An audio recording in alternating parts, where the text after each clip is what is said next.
સાહેબ બનગી તો હવે ઘરેથી બધું કામ પરવારીને અમે આવી ગયા છીએ ખેતર અને આ ભીંડીના ફૂલ છે તો એને કાપી કરી અને સૂકવવાના છે. આ જે ઉપરનો જે લાલ લાલ ભાગ છે એને કાઢી લઈશું અને કાઢીને તુવરની દાળ એમાં નાખીશું અને બનાવીશું.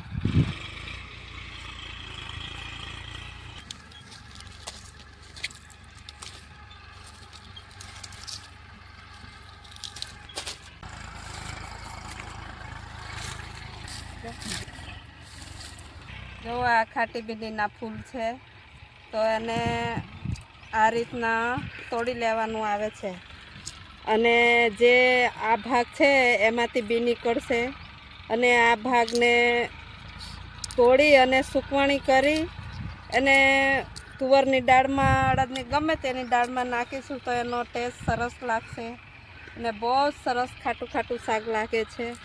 અને આ લોકો આને કોકમ કહે છે માર્કેટમાં અને બહુ જ લોકો પસંદ બી કરે છે. એ ફોલી અને તૈયાર કરી દઈએ અને માર્કેટમાં પણ આપીશું અને જાતે પણ વાપરીશું. નમસ્કાર. બહુ સરસ ટેસ્ટ લાગે છે, ખાટો ખાટો સ્વાદ લાગે છે.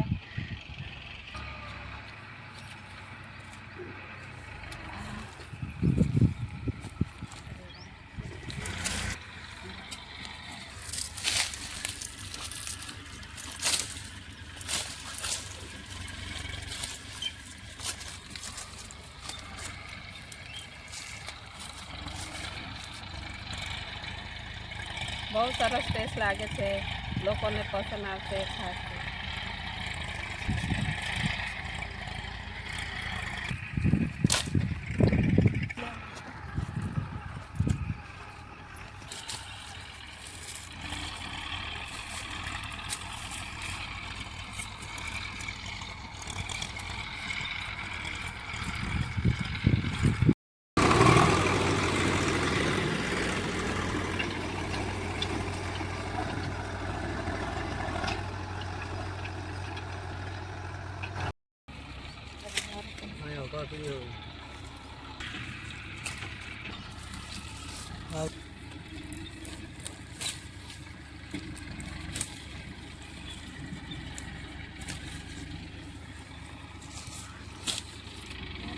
બા આલી લેવ.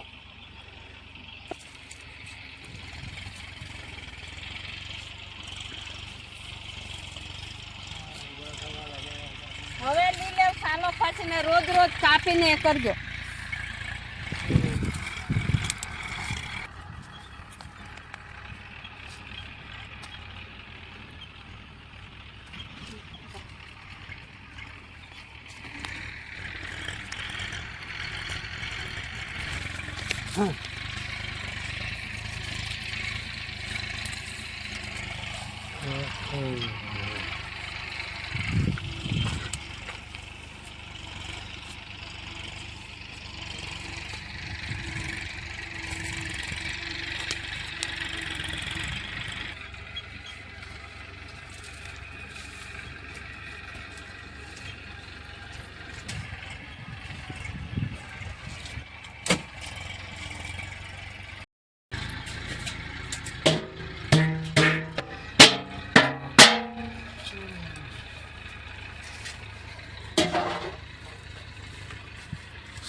બાપુ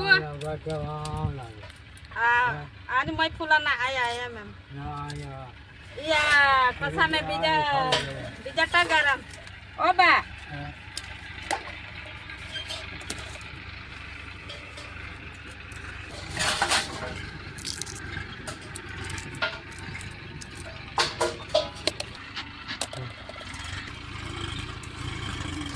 આજે ઉપરનું છાલ છે એને કાઢી લઈશું અને જે ગોળ ગોળ બી નીકળે છે એને અલગ રાખીશું. આને હવે તોડી ને સૂકવીને બી કાઢી લઈશું.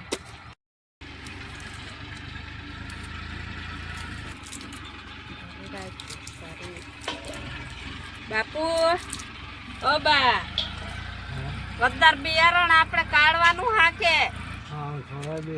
હે પછી જાડો ધડ સા કાઢું આપણે. હા પછી ને ભાજી હારી ઉનાલે વેસવાની. ઉગાવાનું એને કમ્પ્લીટ ઉગાવાનું. એની માંથી બિયારણ કાઢીને હારી જગ્યાએ મેલવાનું. હા કે જેમ બને મને હુકવીને ઓરવાનું હેતા. હવે વેલા વેલા કાઢી લેવાનું અને તાપને જ ઉગવવાના.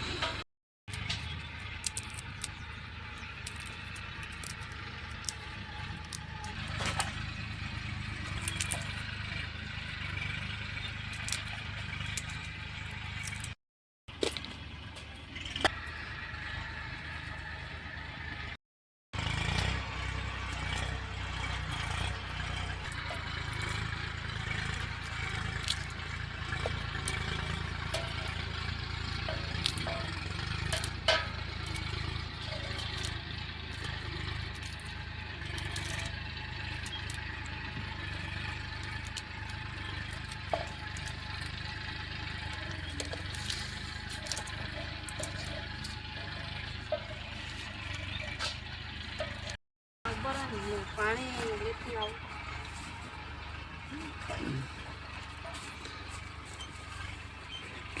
બાપુ તમે આયુ એ કરતા થાવ મેં ખાઈ લેમ હાકે. સારું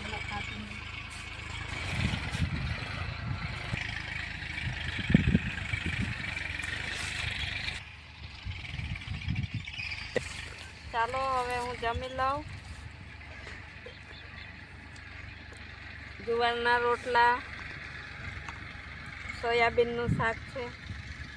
તો ચાલો જમી લઈએ બેનો ભાઈઓ.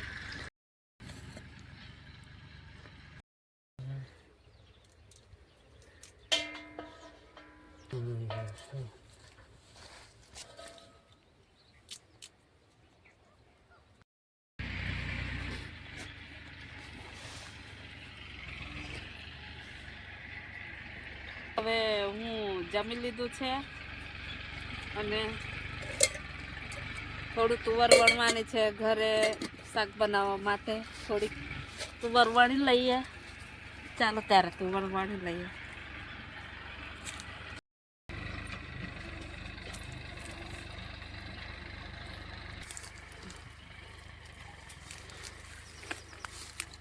ચાલો લીલી તુવર તોડી લઈએ. દાળ બનાવવાની છે.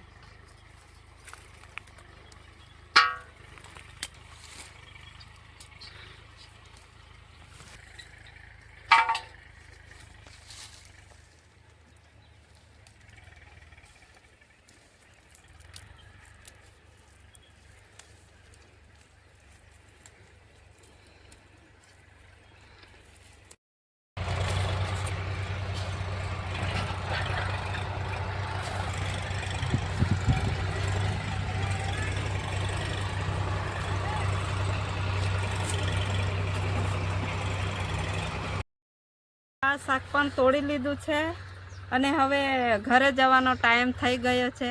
તો ચાલો હવે ઘરે જઈશું.